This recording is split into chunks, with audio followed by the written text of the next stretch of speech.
Welcome viewer, I am Murugan S.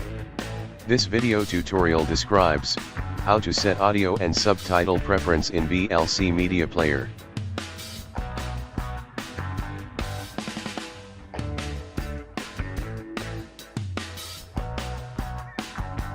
Click Tools, Preferences.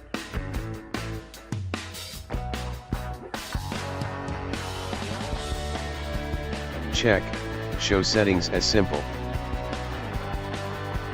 Click Audio. Set Preferred Audio Language.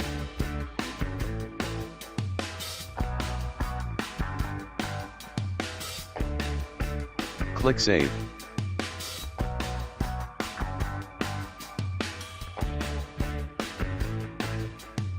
Click Tools, Preferences. Click Subtitle. Set Preferred Subtitle Language.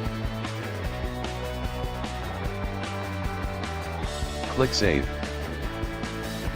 Thanks for watching. I hope this video tutorial helps to solve the problem. Please like, share and don't forget to subscribe my channel. See you next video.